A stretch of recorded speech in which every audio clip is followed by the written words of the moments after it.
Hi everybody, John Bishop here with John Bishop Fine Art, and you're back at Art Life, the podcast. Welcome back. I'm glad you're here with me today. It is a new year, so happy new year. Hopefully things are going your way. We are doing great. So much on the horizon for this new year. And not just creating like New Year's resolutions, because I don't really follow those. So that's not what I'm talking about. We have used the new year as kind of a catalyst to start some new things. Now, one of which will be to be more, diligent about doing these kinds of content. And more so than that, we have our goals and objectives for the year, and we're going to try and become really, really good at PR. We've actually started working with a PR specialist. His name is Harold Nickel. And Harold is already proving to be quite a challenge for us. And that's a good thing. So what Harold did was he looked at our all of the content that we're putting out. And the first thing he asked was, who are you marketing to? Do other artists buy your art? And largely, no. I mean, yes, some do, and we certainly collect art from other people, from our colleagues. But no, most of our market, people we're selling to are not other artists. And he said, well, all of your content is directed at other artists, kind of like this is too. So we decided that what we were going to do is try and reevaluate kind of where we're spending most of our time. And not that we don't want to talk to you guys, but we will continue to talk to you guys. But we will also reach out to the people who are not artists, but who collect art. And so the first kind of thing that we're doing along those lines, and we're very, very excited about, is that we're bringing in Rosa Ana Orlando, who was a local art advisor, art curator. She curated a show for us over at Silver Street Studios. And she's a lovely, lovely person. And Rosa Ana has been pretty accomplished in her educational background, in her experience in curating collections, some of them huge. And so what Rosanna is going to do is she's going to come talk this next Saturday to a group of our collectors about creating art collections and how to build them and what to do with them once you've got them, and how to organize them, and maybe what to do with them when you're through with them. So it should be a really, really interesting conversation, and one that kind of sprung from a survey we did of our collectors. And we asked them about what they collect and why. And a number of them had a hard time answering that question. Others of our collectors said they don't really consider themselves to be collectors. And I think that was the catalyst for getting someone in who's more of a professional, who can actually talk to them and to us about how do you approach this in a new way, and maybe step it up a bit from what they've been doing in the past. And so that's what we're going to talk about. We have limited space. We're only able to have 20 people come to the event, but we've got the place booked, and we're quite excited. Now, I think the real question that a lot of them seem to have is that they feel somehow inadequate or timid about the way they're approaching their art careers, because they don't say to themselves that they are collectors like the big boys and like the big girls, that they're not collecting Picassos and Rembrandts. They are not big blue chip collectors. And therefore, I think they don't want to seem presumptuous or look dumb if they don't know things. And so the real purpose of this is to maybe have conversations that would spark them into proceeding further with something that they enjoy, collecting art, maybe to make them feel better about themselves as art collectors, and hopefully build relationships with them that will mean that they will continue to collect our art, that they will look to us when they have questions, and they'll look to us when they have joys that they want to share. It's just, I think it's a really, really good event, and we're so lucky that we've got Rosa Ana willing to do that. And what's good for Rosa Ana, I'm hoping, is that these people, as they decide that maybe they need to develop their collections more professionally, that they will know who to call. They will be able to call someone like Rosa Ana and maybe give her some business too. So I think it's a win-win. We are stoked. Part of getting ready for this is to do this kind of content around the subject. And so we will be doing our blog entries, our vlog, this podcast, as well as press releases and social media content that are all about this topic. And every week we will have a new topic. And that's pretty scary to me right now because it seems so daunting. But I think it'll be really exciting. And I'm hoping it'll keep Bogdan and I more on task and better at preparing and executing this kind of content.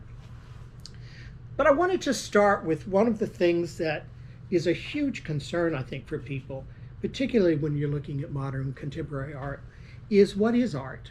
And used to be that question was a lot easier to answer. And then once the modernists and the contemporary artists came along, they really started to challenge all these kind of entrenched beliefs about art. And we started to realize that, art is a lot of things. And it can get really confusing because we all have seen art that we have said is absolute crap, and we can't think that people are actually serious. And yet, these things are absolutely considered in the canon of art, and they are well priced, and people collect them. There are others who do stunningly beautiful pieces of art and don't seem to get much attention at all. And they seem to have a lot more talent than I do, certainly, and yet they don't seem to be excelling as far as art sales are concerned. So part of that, I think, is a misunderstanding about, or a kind of a hesitancy to even define art. You see these kind of videos and presentations on the news of, elephants painting paintings at the zoo and apes drawing things and painting things. And you look at the artwork of a child and you're like, I don't see the difference. I just don't see the difference between what I'm doing and what a kid's doing. In fact, I had somebody write to me on Instagram saying, dude, a 3-year-old could do what you're doing. Well, fine. Good for the 3-year-old. So I think that misunderstanding, that lack of clarity and certainty when making decisions about what is and what is not art can become kind of challenging. There's a bird, the bowerbird. I don't know where it lives, but somewhere far away.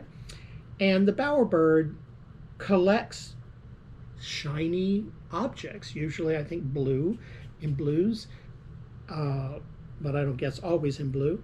And they will decorate an area around their territory in hopes of attracting a female. And it apparently works. And these are intentional creations by these birds, aesthetically pleasing, apparently, to the bird, and they work hard on them, and they fret over them and change them and add to them, and they have preferences that are pretty apparent as far as color and size and arrangement. And you think to yourself, okay, well, what is the difference between that art in the art I'm doing right now. I mean, if intention is the hallmark of art, well, those birds are doing that intentionally. And though the elephant whose painting is doing it intentionally as far as making brushstrokes and things, I don't guess there's any evidence that the elephant has any kind of aesthetic appreciation for what it's doing. But bowerbirds do. And I think there are other examples in the animal kingdom of what appear to be appreciation for aesthetics. So that can be quite confusing.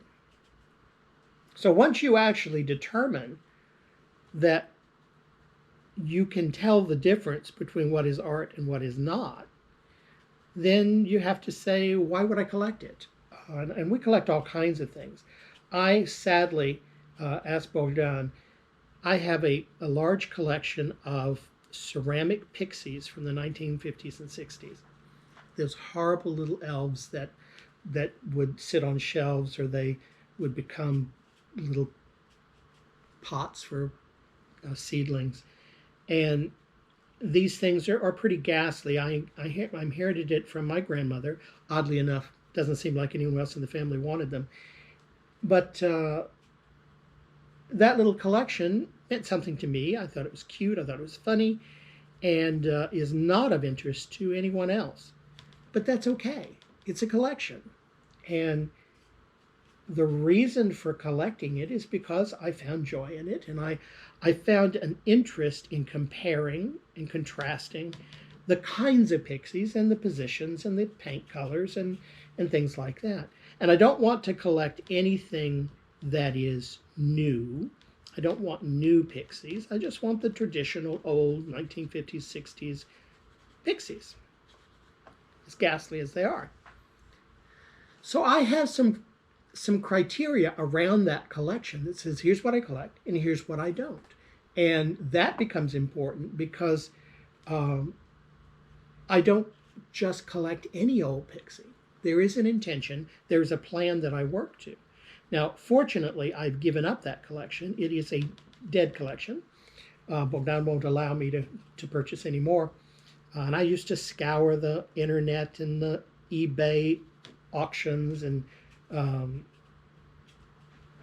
I would find them in antique shops, etc. And that was fun for me. There was a quest, and I enjoyed making that kind of search and collecting them when I found them, and seeing the appreciation on the face of whoever it was that was selling it, that somebody actually got it. So there is a real, I think, joy in collecting. But I do believe that the only way a collection makes sense is if you have some sort of plan.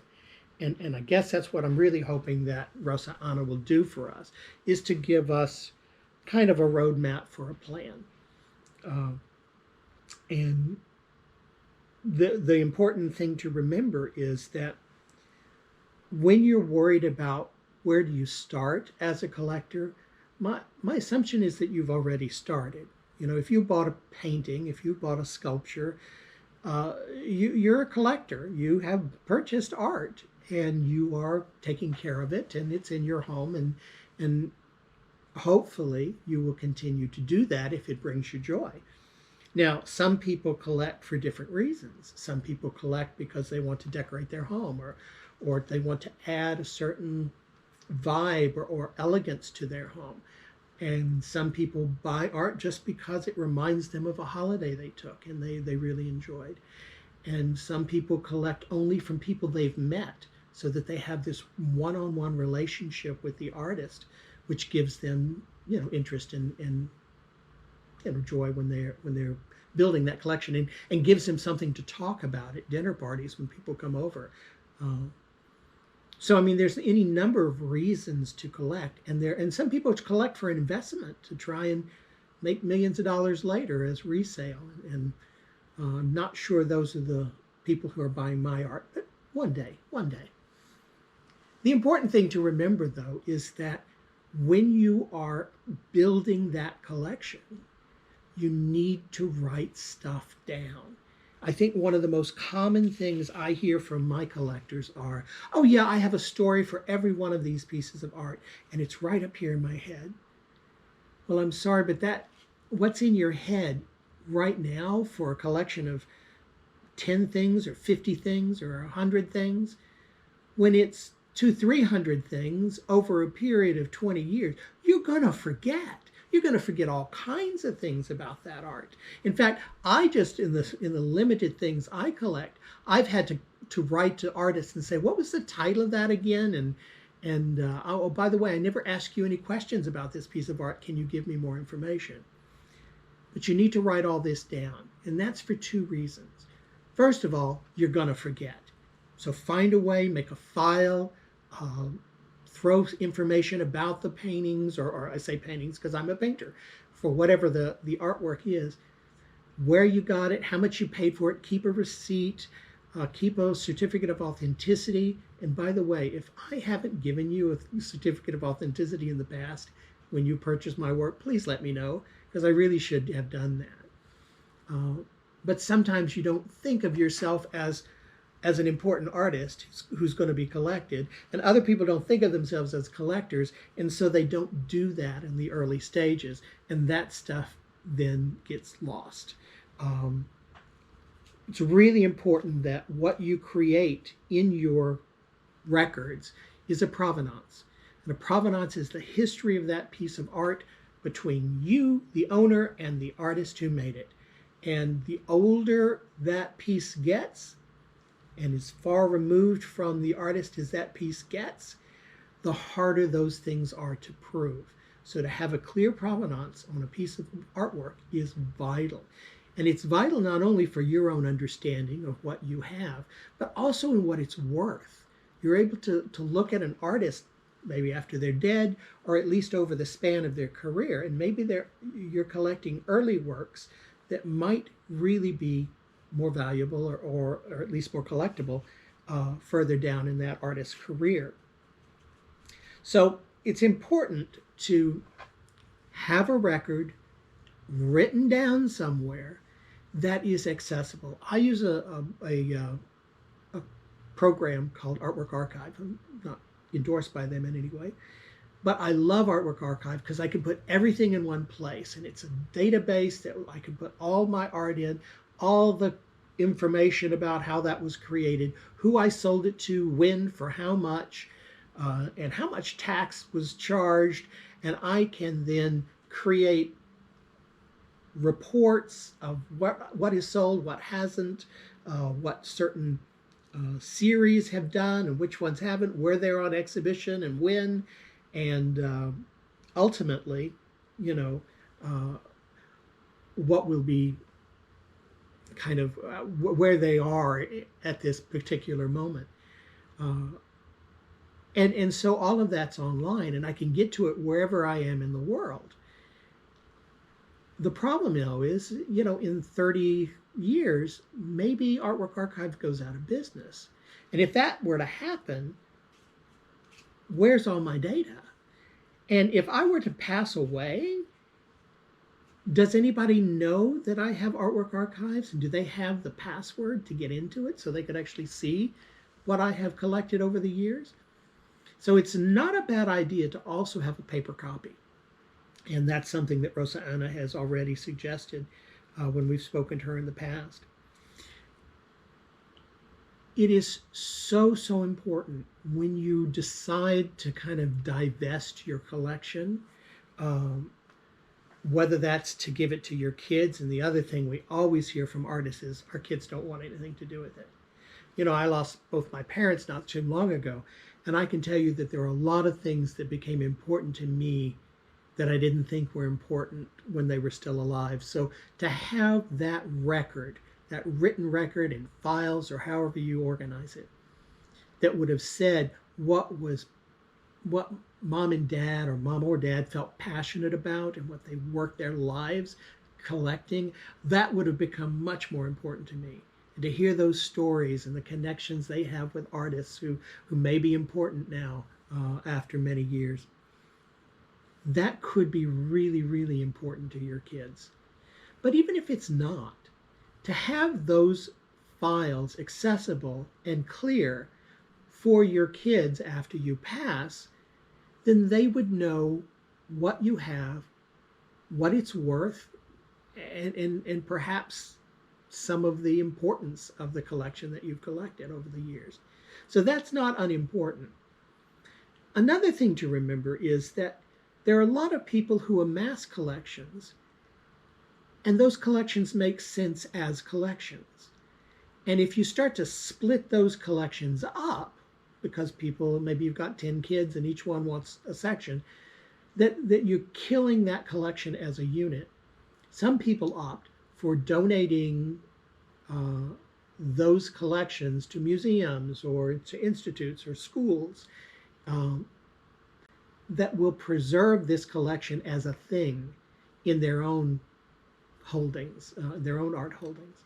So that gives another reason to have this stuff organized. Anyway, the most important part of anything you're doing with art, collecting art, is that you're enjoying it, that it brings you joy. I don't tend to have a strict rule when I'm buying art. If I see something I like and I can afford it at the time, I buy it. And then I find how it fits in. And of course, it will fit in because I've got certain joys and preferences and proclivities. So yeah, as long as you're enjoying it, continue to collect, build those collections in a way that is consistent with a plan, and really, really take care of recording what you have, what you're going to do with it, because that can become important over time.